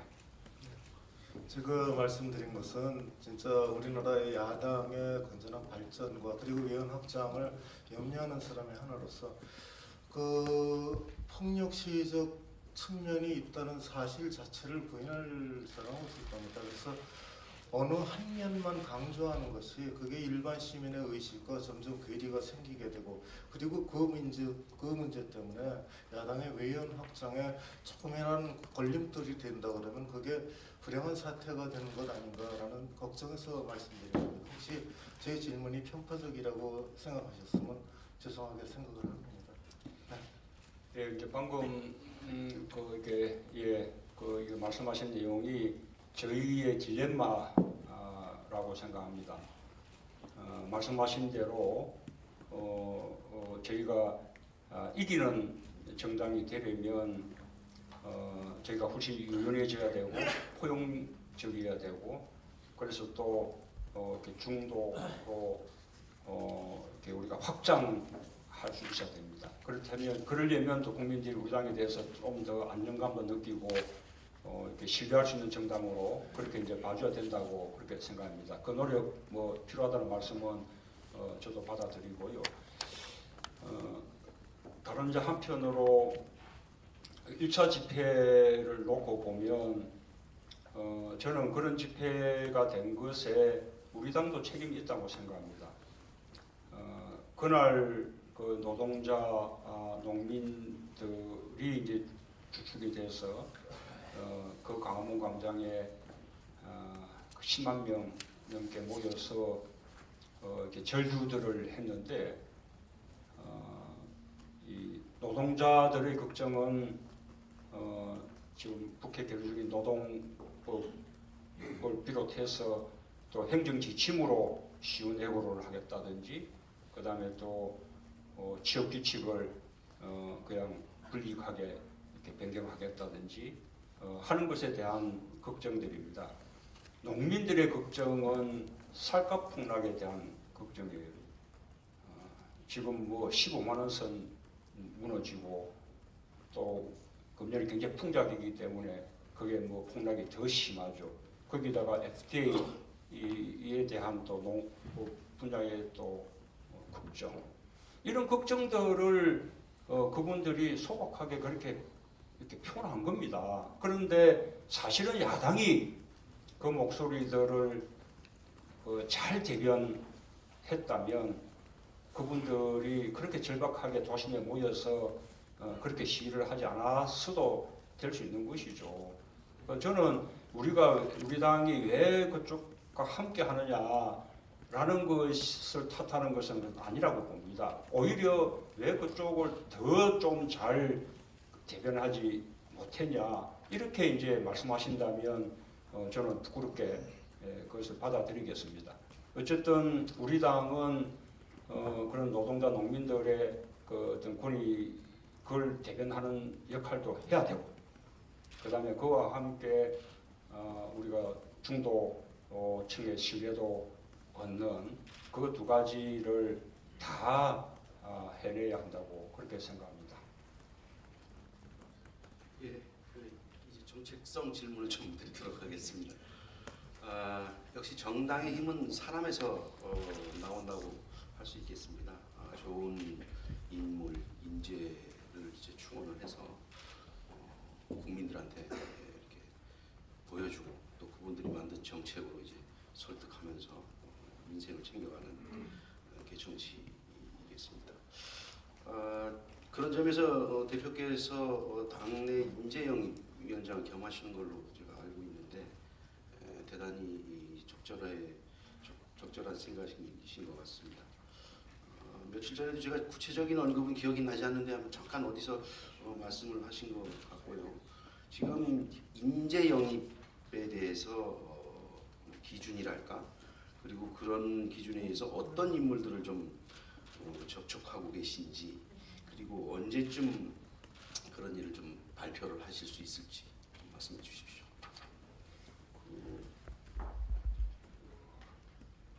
결국 우리 당의 변화는 사람으로 보여주는 것이라고 생각합니다. 우리가 혁신을 말하지만 결국 국민들은 혁신은 우리 당이 사람이 얼마나 이렇게 바뀌었냐, 얼마나 새롭고 참신한 그런 분들이 많이 우리 당과 함께 하느냐에 따라서 판단할 것이라고 봅니다. 우리가 유능한 경제정당, 또 든든한 안보정당, 아까 모두에서도 말씀을 드렸었고 오랫동안 노력해왔습니다. 그 부분도 우리가 아무리 그 유능한 경제정당을 외치면서 정책을 많이 내놓더라도 국민들이 그것만 가지고 신뢰하지는 못할 것입니다. 실제로 유능한 경제정당을 실현할 수 있는 정책 전문가들, 정책 역량을 가진 분들이 우리 당에 많이 참여해서 함께 할 때 비로소 율용한 경제정당이라는 것을 인정해 주실 것이라고 믿고, 든든한 안보정당 마찬가지로 그런 안보의 능력이 있는 전문가들이 많이 함께 해 주시는 게 필요하다고 봅니다. 그동안 많은 노력들을 기울여 왔고요. 또 그동안 꽤 우리가 당내에 여러 가지 혼란스러운 상황 때문에 덮여서 아마 국민들께서 잘 보시지 못했을 수는 있지만, 그동안 꽤 많은 분들이 영입해서 입당식도 가지고 또 이렇게 마지막에 국민들께 선도 보여드렸습니다. 앞으로도 이렇게 저희가 이 그동안 이렇게 접촉해왔던 분들을 차근차근 부문별로 이런 분들이 우리와 함께합니다 라는 그 선을 국민들께 보여드릴 생각입니다. 저희가 뭐 깜짝 놀랄 만큼 예, 깜짝 놀랄 만한 인물도 보여드리겠습니다. 그 국회가 지금 안고 있는 또 한 가지 숙제라고 해야 될까요? 선거구 획정 문제가 남아 있습니다. 지난 일요일에도 협상을 하셨습니다만 뭐 짧은 시간 만에 끝나고 말았는데요. 이렇게 가다가는 그 예비 후보 등록이 15일인데 뭐 선거구 없어지는 초유의 사태까지 벌어지는 거 아니냐라는 우려까지도 나오고 있습니다. 여야 입장차가 아직도 상당한 것 같은데 당 내에서는 뭐 석패율제와 투표 연령을 조금 조정하는 문제 정도면 협상이 가능하다 뭐 이런 의견도 있는 것 같습니다만 협상 상황 좀 얘기 좀 해주시죠. 예, 선거구 획정 지금 법정 시한을 넘겼습니다. 국민들께서 걱정들 많이 하고 계신데요. 뭐 하여튼 좀 송구스럽게 생각합니다. 뭐 야당도 책임이 있습니다. 그러나 여당에게 훨씬 더 큰 책임이 있다고 생각합니다. 이 선거구 획정 문제를 둘러싸고 우리 당은 여러 번 이렇게 결단하면서 양보들을 해왔습니다. 아시다시피 우리 당은 이 권역별 비례대표제를 반드시 해야 한다는 입장이었습니다. 우리 당이 처음 제안한 것이 아니라 중앙선관위가 이렇게 정치개혁 방안으로 제시한 것입니다. 이 중앙선관위의 방안은 보다 더 이상적인 권역별 비례대표제를 위해서 지역구 의석과 비례대표 의석을 200석과 100석으로 이렇게 조정하자는 것이었습니다. 그것이 현실적으로 어렵다는 것을 인정해서 우리 당은 현행 지역구와 비례대표를 그대로 이렇게 가져가더라도 권역별 비례대표제는 반드시 해야 한다는 입장이었습니다. 그래서 비례대표를 줄이는 그것은 도저히 우리가 받아들이기 어렵다라는 입장을 가지고 있었습니다. 그러나 이번에 선거구 획정 과정에서 우리 당은 권역별 비례대표제라는 그 운영대로가 아니라고 하더라도 그래도 조금이라도 이 투표의 비례성을 높일 수 있는 그런 방안들이 강구된다면 그것을 받아들일 수 있겠다라고 양보를 했습니다. 또 거기에 아까 말씀하신 지역주의 타파를 위한 이런 석패율제가 추가되고 또 선거 연령 인하. 이 선거 연령 인하는 무슨 이야기인가 하면 지금 19세가 우리나라 선거 연령입니다. 근데 세계에서 19세 하는 나라 없습니다. 다 18세입니다. 유일하게 일본이 학제 때문에 19세를 하고 있다가 금년 6월에 일본도 18세로 낮추었습니다. 글로벌 스탠다드로 생각하더라도 우리나라도 18세로 낮춰야 되고, 다만 이제 고등학교 재학생들이 문제가 된다면 고등학교 재학생들은 거기서 제외하면 됩니다. 이제 이런 이제 그 선거제도의 개혁들을 이 여당이 받아들인다면 우리는 지역구를 조금 늘리고 비례대표를 조금 줄이는 방안까지도 받아들일 수 있다고 저희는 그렇게 입장을 내놓았습니다. 그런데 여당은 지금까지 어느 하나 양보한 것이 없습니다. 처음 협상할 때나 지금이나 똑같은 주장을 그냥 되풀이하고 있습니다. 저희 제안에 대해서 지난번 4+4 회동 때 새누리당 쪽에서 거기에 국회 선진화법 개정을 우리가 받아들여준다면 해보자라고 제안했습니다. 그래서 우리가 그 국회 선진화법 개정도 저희가 검토해서 받아들이겠다라고 했는데 최고위원회에서 새누리당의 최고위원회에서 부결됐다는 이유로 그것도 다 그냥 없었던 일로 돌아갔습니다. 지난번 국회의장이 마련한 그 중재 자리에서는 그 이병석 새누리당 소속 정개특위위원장이 중재한 50% 연동형 건조기 비례대표제는 전혀 아니고 전국적으로 비례대표를 배정하면서 100% 연동이 아니고 50% 연동을 하자는 그 안을 새누리당 소속 정개특위위원장이 중재안으로 제안했는데 그것도 저희는 받아줄 수 있겠다고. 새누리당은 그것마저 거부했습니다. 국회의장도 새누리당 소속 정개특위위원장이 제안한 중재안을 새정치민주연합은 받겠다고 하는데 새누리당이 받지 않겠다고 하는 것은 도저히 이해하기 어렵다. 그렇게 국회의장이 여러 번 이렇게 의견을 제시하니까 새누리당은 그 부분 검토하겠다라고 돌아갔다가 지난번 마지막 모임 때는 그것도 못하겠다라고 다시 돌아온 것입니다. 그래서 그때 저희가 20분 만에 아무런 새누리당 입장에 변화가 없고 검토하겠다던 그 이병석 정개특위위원장의 중재안에 대해서까지도 하지 않는 것으로 그렇게 입장을 정리해서 온 것을 보고 저희는 뭐 더 이상 협상할 여지가 없다고 봐서 그냥 협상장을 제가 박차고 놓은 것입니다. 이 선거구 획정 시간이 얼마 안 남았습니다. 12월 15일이면 예비 후보자 등록일입니다. 그때까지 선거구 획정 이렇게 해내지 못하면 엄청난 혼란이 벌어질 것입니다. 정말 이게 정부 여당이 문제를 풀어가야 됩니다. 여당이 그런 문제를 풀어갈 자세를 갖고 있지 않다면 뭐 야당이 어떻게 혼자서 문제를 풀 수 있겠습니까? 이 부분에서는 정말 우리 언론에서 조금 더 각별하게 그 관심을 가져주시고 전체적으로는 여야가 함께 책임져야 할 일이니 저희 야당에 대해서 야단치는 것도 저희가 감수하겠습니다만 그러나 그 주된 책임이 어디 있는지를 좀 가려서 언론에서 조금 지적들 해주시면 새누리당이 훨씬 더 성의 있는 태도를 보이지 않을까 그렇게 생각합니다. 네, 문 대표께서 늘상 정치권에서 주목을 받고 계신 이유는 아마 대선과의 관련성 때문일 겁니다. 그 질문도 몇 가지 드리겠습니다. 예.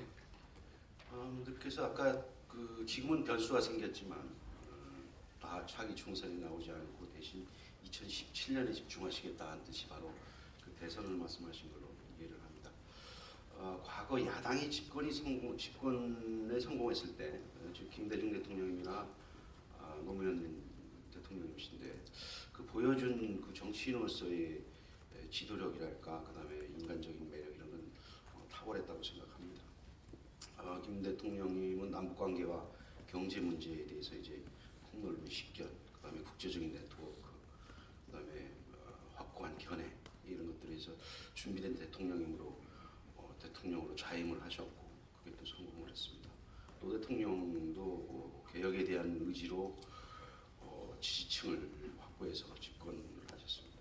그에 비해서 우리 문 대표님은 특별하게 이렇게 좀 두드러지는 장점과 또 인간적인 호소력, 흡인력 이런 것들이 조금 덜하지 않나 하는 그런 말들을 합니다. 그 정치인으로서의 그 문 대표님의 장점, 그러니까 나만의 대표 상품, 이거는 뭐라고 생각하고 어떻게 길러가고 계십니까? 예, 뭐 이렇게 문재인 그러면 뭐다라고 할 뭐 대표적인 브랜드가 있어야 될 거 아니냐는 말씀 같은데요. 예, 뭐 저희가 더 노력해야죠. 지금은 대선을 말할 때가 아니라고 생각합니다. 아까 이 대선까지 이야기가 갔던 것은 이제 총선 실패하면 어떻게 되는 거냐 이제 그런 질문이 있었기 때문에 이제 그 이후에 그 이야기를 잠시 이제 언급했던 것이고요. 지금은 우리가 총선 승리하지 못하면 뭐 대선에서 정권 교체는 그냥 꿈도 꾸지 못할 일이 될 것이라고 생각합니다. 그래서 지금은 총선 승리에 우리가 모든 논의와 또 당력을 모아야 할 때라고 그렇게 생각하고요. 전체적으로 저는 우리 정치에서 조금 대의명분, 가치 같은 것이 좀 사라졌다라는 느낌을 갖습니다. 김대중 대통령 시절이나 또 김영삼 대통령 시절이나 노무현 대통령 시절만 해도 뭔가 대의명분, 가치 이런 것이 굉장히 중요했는데 요즘은 전체적으로 정치 당론에서 그런 부분들이 없어진 것 같고요.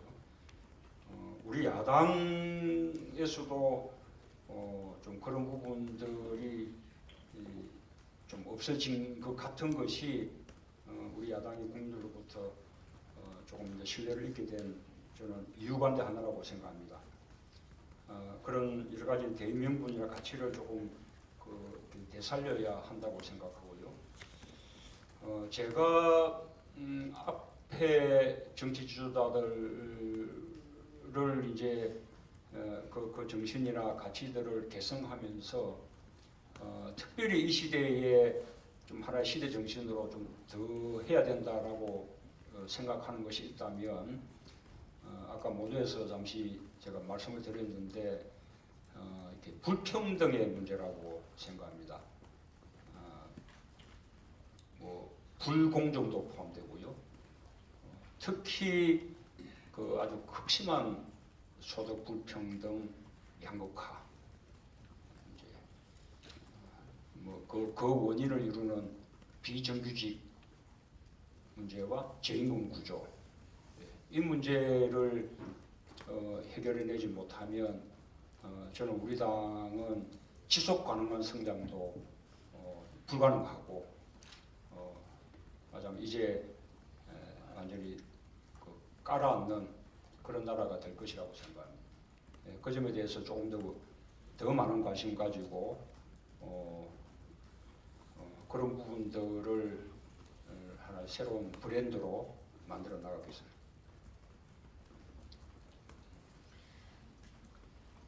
자평보다는 다른 분들을 평가하는 게 어떠실지 모르겠습니다만 당이 자산으로 갖고 있는 어떤 대권 주자분들이 있으시죠. 뭐 안철수 전 대표라든지 박원순 시장, 이분들 장점, 대표께서 갖고 있지 못한 이분들만의 장점은 어떤 거라고 보고 계세요?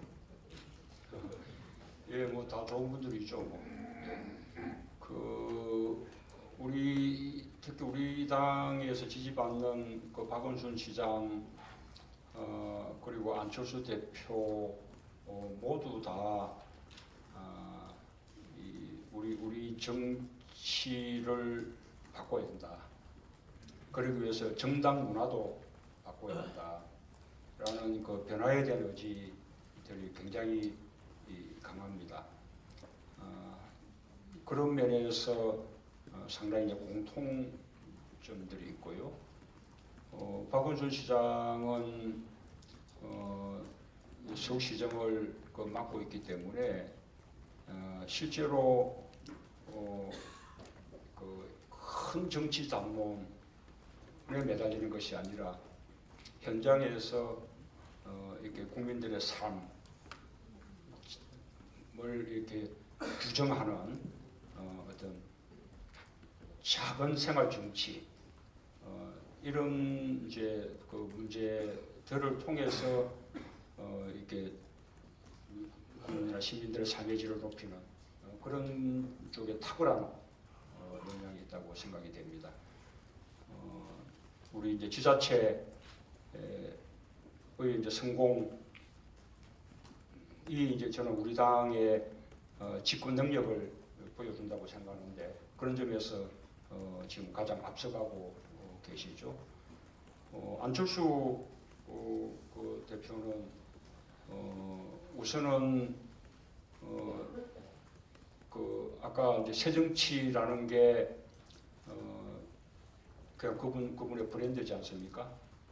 정말 그 국민들이 이 정치에 대한 변화에 대한 굉장한 열망들이 있는데 그 열망을 상징하는 분이고 실제로 그런 걸 해낼 수 있는 비전 같은 것을 가지고 있다고 생각합니다. 그것이 아직까지 제대로 현실 정치 속에서 성공할 수 있는 그런 식의 어떤 조건들을 갖추지 못했습니다. 그 당 대표를 하긴 했지만 그때는 공동 대표였고 또 당내 세력이 열세였기 때문에 본인이 원하는 새 정치를 실현할 수가 없었습니다. 제가 이번에 함께 하자라고 하는 그 제안 속에는 단지 총선 준비 이런 차원 또 단합 이런 차원을 넘어서 우리가 하자면 이 새 정치를 바라는 사람들이 한 명 한 명 이렇게 나뉘어져서는 그런 새 정치를 해내기 어렵다. 그러니 이런 사람들이 함께 모여서 하나의 세력이 돼서 그래서 새 정치를 구현해야 된다라는 그런 뜻이 이제 담겨 있었습니다. 안철수 대표는 그런 식의 조건들만 갖추면 우리 정치를 바꾸는데 아주 큰 역할을 할 것이라고 저는 그렇게 기대를 하고 있습니다. 그 각종 대선 후보 여론조사에서 반기문 유엔 사무총장이 수위를 달리고 본인 스스로 여론조사 빼달라 해서 최근에는 좀 지지 나오지 않았지만 그 국민들이 이렇게 지지하는 이유는 이제 반기문 사무총장이 갖는 그 여러 가지 장점들이나 또 우리 나라를 이끌어갈 지도자로서의 덕목이나 장점들이 있어서 그럴 텐데 이 새정치민주연합이 매연 확장이나 당의 경쟁률을 높이기 위해서 반기문 사무총장을 영입하거나 혹은 총선 이후에 이제 대선에 입각해서 당내 후보들로는 정권 창출의 가능성이 좀 낮아졌을 때 대권 후보로 영입한다거나 이런 생각을 혹시 해보신 적 있습니까? 그렇습니다. 그런 욕심을 가지고 있고요. 저는 반기문 총장께서 정치를 만약에 하신다면 이렇게 정치에서 주인공 역할을 하시든 또는 이 정당의 정치를 돕는 역할을 하시든 저는 당연히 우리 당과 함께 해야 한다고 생각합니다. 그리고 우리 당과 함께 하실 거라고 생각합니다. 우리 당 출신입니다.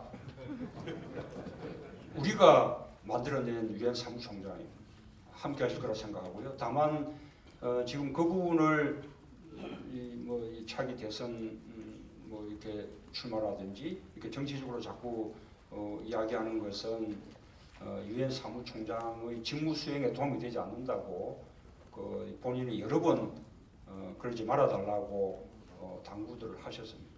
우리 당은 그런 본인의 뜻을 존중해서 아무런 이야기를 하지 않고 있는데 언젠가 이제 유엔 사무총장의 직무를 끝내고 돌아오신다면 저희가 함께 하려는 노력을 해보겠습니다. 예, 시간이 많이 지났습니다. 아까 정치에 관한 질문은 왜 없느냐라고 말씀을 하셨는데 실제 있습니다. 각 패널들께서 시간 제약이 있으니까 한 개씩들만 간단하게 좀 요청을 해주시겠습니다. 한 개씩이요? 알겠습니다. 아까 그 대표님께서 불평등 해소가 시대 정신입니다. 그 주가 되어야 된다. 전적으로 공감하는 부분입니다. 사실 야당이 취약한 게 경제 정책입니다. 국민을 어떻게 먹여 살릴지, 기업 활동을 또 어떻게 북돋을지 이런 거에 대한 견해보다는 이제 다른 아무래도 좀 집권을 향하는데 전착을 하다 보니까 그런 부분이 약한 게 아니냐. 문 대표님께서 그 오석훈 씨나 등 경제 전문가를 영입해서 그 정책을 만드시는 거 공부 열심히 한다는 얘기도 저희들 들어서 알고 있습니다. 북한과 함께 경제를 발전시킨다는 보관도 발표하신 얘기가 있는 것 같고요. 한계는 있겠지만 앞으로 야당의 경제 정책을 어떻게 가져가실 생각인지 아까 불평등 말씀도 하셨는데 좀 구체적으로 말씀해 주시고요. 그 다음에 어차피 내년 총선, 그 다음에 대선을 겨냥한 경제 정책의 기조랄까 이런 것들을 좀 분명히 할 필요가 있는데 어떻게 가져가실 생각이십니까? 우선은 우리가 앞으로 어떻게 경제 성장을 해 나갈 것인가. 기존의 이렇게 경제 성장 패러다임은 이제 더 이상 통하지 않는다는 것이 확인됐습니다. 우선은 과거 같은 성장도 되지 않고 고용도 늘지 않고 그래서 이제 저성장의 늪에 많이 빠져버렸습니다. 잠재 성장률도 뚝 떨어져서 이대로 가다가는 일본의 잃어버린 10년으로 이제 빠져 들어갈 거다라는 그런 전문가들의 좀 비관적인 예측들이 많습니다. 새로운 성장 동력을 찾고 새로운 성장 패러다임을 마련해야 되는데 저는 크게는 두 가지라고 생각합니다. 하나는 소득주도 성장입니다. 아까 말씀드린 이 극심한 소득의 불평등 구조를 해소해야 된다는 것입니다. 우리의 소득 불평등 정도는 세계에서 최악입니다. 우리처럼 불평등도가 심한 나라가 없습니다. 상위 10%가 차지하는 그 소득 비중이 45%에 달합니다. 통계상으로는 미국이 우리보다 조금 높습니다. 통계상으로는 미국이 세계 1위고 우리가 세계에서 두 번째로 소득 불평등 국가인 것 같은데 아시다시피 우리나라 이런 그 상위 고소득자 가운데에서는 말하자면 과세에서 제외되는 그런 소득들이 많습니다. 주식 양도 차익이라든지 뭐 부동산 임대료 수입 같은 것이 다 과세 대상에서 빠져 있는 부분들이 많기 때문에 그까지를 감안하면 아마 그 상위 10%가 차지하고 있는 소득 비중이 훨씬 높을 것입니다. 그래서 미국보다 높다라는 것이 전문가들의 거의 일치된 저는 평가라고 봅니다. 상위 10%가 차지하고 있는 부는 얼마냐? 대한민국 전체 부의 66%를 차지하고 있습니다. 나머지 90%가 34%를 나누고 있는데요. 그 가운데 하위 50%가 얼마냐? 단 2%입니다. 하위 50%가 대한민국 부의 단 2%를 나누고 있는데 비해서 상위 10%가 대한민국 부의 66%를 독점하고 있는 거예요. 그러니 소비가 되겠습니까? 내수가 살겠습니까? 성장이 안 되는 것이 당연한 거 아닙니까? 과거에는 수출 늘리면 거기서 경제도 성장하고 고용도 늘고 했었는데 이제는 수출도 침체에 들어갔거니와 또 수출이 는다 해도 이제는 수출이 고용을 만들어 내지 못한다는 것이 지금 확인된 거 아닙니까? 그래서 이런 그 소득 불평등 구조를 빨리 해소해서 가계 소득을 높여줘야만 그것이 소비를 살리고 내수를 살리고 그것이 성장으로 이어지고 일자리를 만들어내고 다시 소득을 높여주고 하는 선순환 경제가 된다는 것입니다. 그것이 우리의 한 가지 우리가 늘 주장해오는 소득주도 성장이고요. 또 하나는 우리의 경제 영역을 이제는 북한으로 그리고 북방으로 대륙으로 넓혀야겠다는 것입니다. 남북 관계가 단순히 평화를 위해서만 필요한 것이 아니라 우리의 새로운 성장 동력을 찾기 위해서 남북 관계 개선이 필요하다고 보는 것입니다. 그래서 남북 경협이 필요합니다. 지금 정경련을 비롯해서 경제 단체들도 남북 경협, 우리 경제에 필요하니까 해달라고 합니다. 퍼주기가 아닙니다. 북한을 위해서가 아니라 우리 경제의 새로운 영역을 이렇게 확장하고 우리 경제의 성장 동력을 얻기 위해서 우리에게 이익되기 위해서 북한과의 경제 협력이 필요하다는 것입니다. 지금 이 북한이 조금 더 이렇게 개방 경제로 나아가면 북한의 도로, 항만, 철도, 뭐 이렇게 또 공항 이런 여러 가지 SOC 주택 뭐 이런 SOC 건설들이 필요한데 그게 제대로만 되면 과거의 중동 건설 붐보다 훨씬 큰 우리 경제에 큰 도움이 될 수 있습니다. 전문가들 분석에 의하면 남북이 공이 경제 성장률을 10% 선 정도로 올릴 수 있을 거라고 합니다. 세계에서 북한처럼 저임금에 언어가 소통되고 물류 거리가 아주 가깝고 노동력의 질이 높고 이런 생산 기지가 세상에 어디 있어요? 우리 지금 완전히 이 도태 지경에 놓여 있는 섬유 산업이라든지 한계 기업들조차도 충분히 경쟁력을 회복할 수 있습니다. 그렇게 해서 북한을 넘어서 우리 경제가 대륙으로 이렇게 뻗쳐나가야 우리 경제가 지금의 한계 다른 경쟁 성장 이것을 넘어설 수 있을 거라고 생각합니다. 이 두 가지를 우선 우리 당의 앞으로 새로운 성장 정책의 주력으로 이렇게 말씀을 드립니다. 네, 감사합니다. 예정하고 있는 시간이 약 5분 정도밖에 안 남은 것 같습니다. 질문은 아주 간단하게 해주시고 답변도 단답형으로 해가지고 마지막 3개 질문을 소화할 수 있으면 좋겠습니다. 지금 국회 현안인 노동 관련 법안 5가지에 대해서 여쭙겠습니다.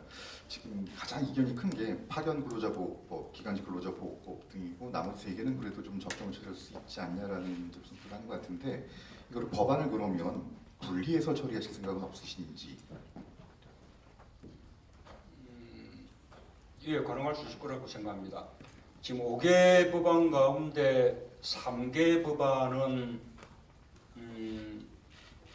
그 노동자들에게 도움이 되는 내용과 그 다음에 또 거꾸로 안 좋아지는 내용이 서로 섞여 있습니다. 말하자면 계승과 계약이 섞여 있어서 이 계약의 요소가 제외된다면 그것은 뭐 충분히 입법이 가능합니다.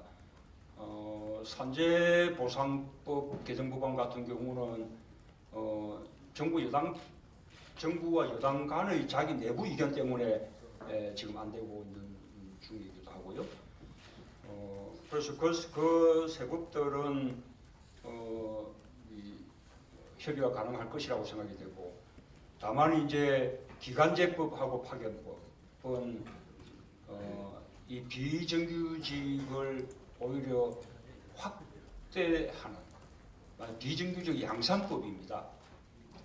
우리 그 사이에 절박한 과제가 우리나라만큼 비정규직이 많은 나라가 세계적 OECD 국가 중에 또 잘 없습니다.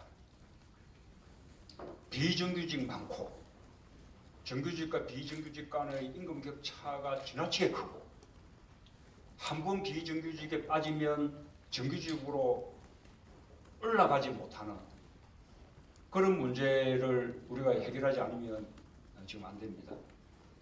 그런데 이 기간제법이나 파견법은 그런 비정규직의 문제를 해결하는 것이 아니라 오히려 비정규직을 양산시키는, 이건 우리 당은 결단코 받아들일 수 없다는 것이 우리 당의 확고한 당론입니다. 저는 제 개인적으로도 이거는 도저히 안 된다고 생각합니다. 우리가 국회의원 하는 동안에 비정규직을 어떻게 하든지 줄여야 돼요. 정규직과 비정규직 간의 격차를 어떻게 하든 줄여나가야 되는데 거꾸로 국회의원 하면서 비정규직을 더 양산하는 그런 법안을 우리가 만들어낸다면 저는 이것은 뭐 제 개인적으로도 이렇게 용서할 수, 제 자신을 용서할 수 없을 그런 일이라고 생각합니다. 이 점에 대해서는 지금 박근혜 대통령이 어제도 해서 계속 여당을 이제 압박했고 그 압박이 바로 국회로 미치고 있는데 정말 조금 이렇게 제고해 주기를 바랍니다. 이야기가 나왔으니까 하나만 더 하자면 어제 보니까 뭐죠? 서비스 선진화법. 예, 그 법이 되면 70만 개 일자리가 늘어나는데 국회가 안 해준다. 이런 불만을 대통령께서 말씀하셨습니다. 70만 개라는 일자리라는 그 수치가 어디서 나왔는가 하면 우리나라의 서비스 산업이 미국처럼 발전한다면 그러면 서비스 사업 분야에서 한 70만 개 일자리가 늘어날 수 있을 것이다 라는 식의 그 연구 결과가 있습니다. 서비스 선진화법 된다고 70만 개 일자리가 느는 것이 아닙니다.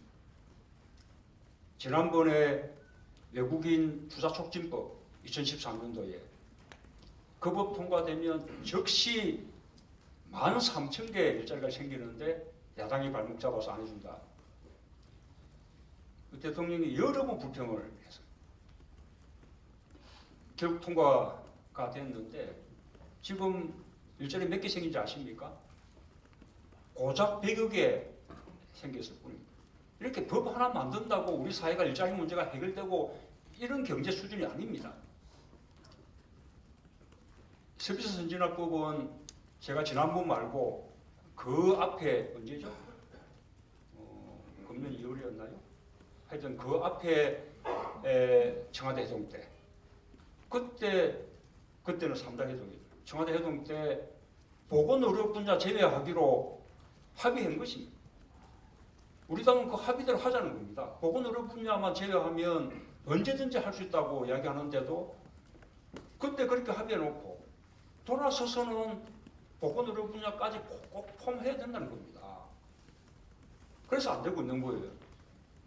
안 되고 있는 것을 왜 야당 탓을 합니까? 아까 박근혜 대통령 말씀대로 70만 개 일자리가 생긴다면 그러면 보건의료 분야 제외하더라도 꽤 많이 생길 텐데 왜 그거라도 하지 않는 것입니까?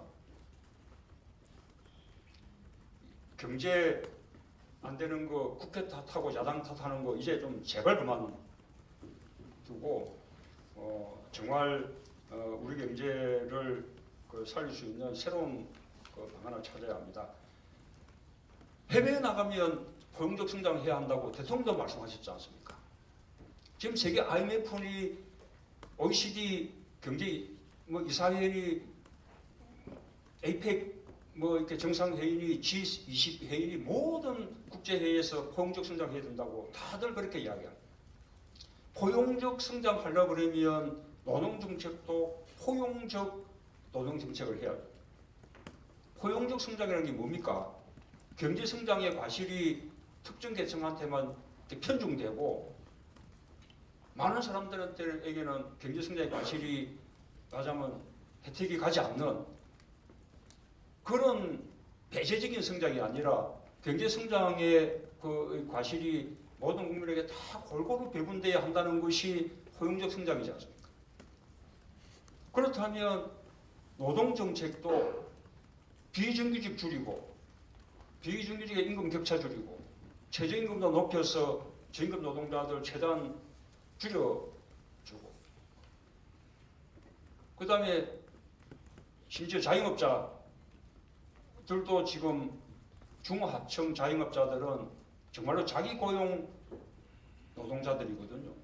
그 처우도 이렇게 높여주는 노력을 하고 이런 식의 포용적 노동성장으로 노동정책으로 가야만 이 포용적 증장이 가능한 것인데 지금 정부가 이야기하는 노동시장 구조 개혁이라는 것이 말만 개혁일 뿐 개혁으로 가고 있어서 아까 포용적 노동정책과는 정반대의 길로 가고 있어서 저희로서는 아주 무척 안타깝게 생각합니다. 시간을 지키고 싶습니다. 그 시간 제약상 패널 두 분의 나머지 질문은 처리하기 어려울 것 같습니다. 혹시 마무리 말씀 준비해 오셨습니까? 한 1분 정도 시간을 드리겠습니다.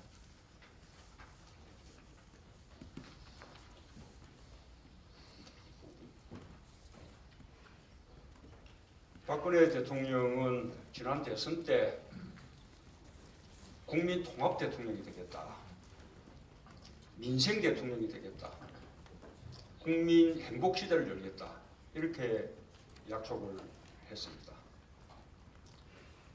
그런데 지금 3년 된 지금 갈등과 분열만 더 심화됐습니다. 국민 통합은 이제 구호로도 사라졌어요. 서민과 중산층에게 민생은 한겨울 혹한보다 지금 더 춥습니다. 국민 행복 시대, 이제는 그 기대하는 국민 지금 아무도 없습니다. 대통령이 다 책임질 수는 없다고 생각합니다. 하지만 가장 큰 책임을 느껴야 합니다. 대통령의 책임감이 문제 해결의 출발입니다. 더 이상 남 탓만 해서는 문제가 풀리지 않습니다. 저와 우리 당도 책임을 느낍니다. 더 혁신하고 더 단합하겠습니다.